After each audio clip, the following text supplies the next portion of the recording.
जियो पाकिस्तान के लिए। खबर शामिल करते हैं ननकाना साहिब से। मेहर अब्दुल गफूर की इस रिपोर्ट के मुताबिक वारबटन में हकीकी बाप अपनी 10 साल चहारुम क्लास की तुलबा से नाजेबा हरकत मुबैना जना करते हुए पकड़ा गया। मुलजिम तो गिरफ्तार हो गया, लेकिन निके थानेदार ने जुल्म की इंतहा कर दी। मुद्दई से मेडिकल के बहाने रकम भी वसूल कर ली और मजीद रकम का मुतालबा कर दिया।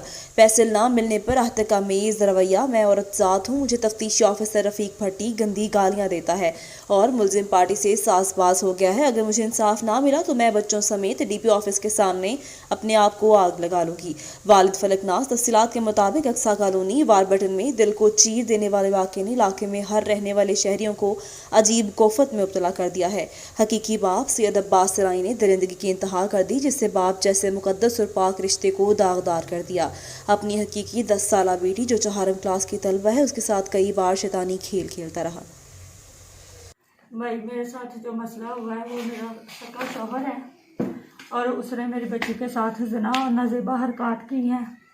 हफ्ते की सुबह बच्ची ने मुझे बताया है, तो मैंने फौरी तौर पे बच्ची को लेकर थाने गई हूँ।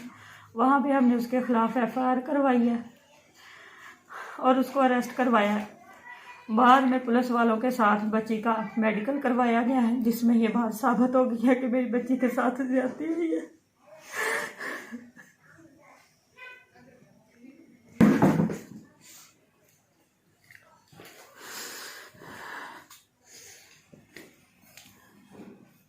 तू सवाल का छाड़ एक अच्छा भाजी ਤੁਹਾਡੇ ਨਾਲ ਕੋਈ ਪੁਲਿਸ ਵਾਲੇ ਕੋਈ ਤਾਮਨ ਕਰ ਰਹੇ ਨੇ? जी भाई असी जो पुलिस वालियां को जाने हैं, जो तफ्तीशी ASI रफीक है वो साडे नाल इंतहाई नफरत नाल गल करदा है ते जेड़े ओहदे सपोर्टर ने मुलजम दे ओहदे पिछे आंदे ने उन्हां दे नाल इन्नी इंतहाई नरम लहजे नाल गल करदा है। ते मैनू डाउट है कि जेड़ा तफ्तीशी है वो पैसे खा के ते मेरा केस कमज़ोर ना कर दे, लिहाजा मेरी आला हुकाम अगे ये दरखास्त है कि मैनू तो मेरी बच्ची को पूरा पूरा इंसाफ मुहैया किया जाए। अगर मेरे केस किसी किस्म की कोई कमी पेशी हुई या सानू इंसाफ ना मिले तो मैं अपने 5 बच्चे लैके थाने जाके ते अपने आप पेट्रोल छिड़क के अग ला लेनी अपने बच्चों समेत।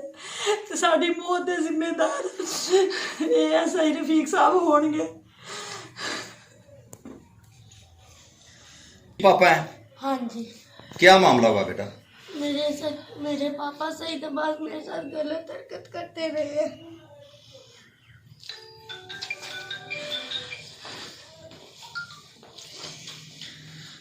किधे खाला जे? हाँ जी, मैं बच्ची की वालदा की खाला वा और अदालत च असी गए थे। मैं रफीक साहब के पास जा रही थी। मैं उसे पूछा कि हमारे लिए क्या हुक्म है। कहता दफ़ा हो जाए जहाँ से। मुझे बहुत गालियाँ निकाली उसने, मुझे बहुत डांटा और जड़े उनके मुजरम के है सा उन्होंने के बड़े अखलाक ना पेश आंदा सी। सानू तो बोलन ही नहीं दिंदा, गल ही नहीं करन दिंदा। कहता वो कप्तान बैठा जो हुंदा कर ला। तो फिर लाहौर गए असी DNA टैसट वास्ते। कहना मेरी गाड़ी जी पानी तो नहीं चलती। असी बकायदा स्पैशल अपनी गड्डी भी कराई तो मुलजमान खड़न वास्ते उन्हें साढ़े को 1000 रुपया पैसे भी लेंदा साढ़े को कि पानी तो नहीं चलती, अस पेट्रोल पवाना वा। तो बहुत रफीक जो ऐसा ही बड़ा बदतमीज आ, साढ़े बड़ी बदतमीजी करता वा। साढ़े को पैसे मंगता वा कि गड्डी जी है मेरी पानी तो नहीं चलती। असी 2-3 हज़ार रुपया दिता वा, फिर 2-3 हज़ार रुपया दिता वा, अगों फिर पैसों की डिमांड करता वा। कहता कम पैसों ना होना वा, पैसे तो लगते ही होंगे है केसां दे उत्ते, भावें झूठे आ ते भावें सच्चे आ।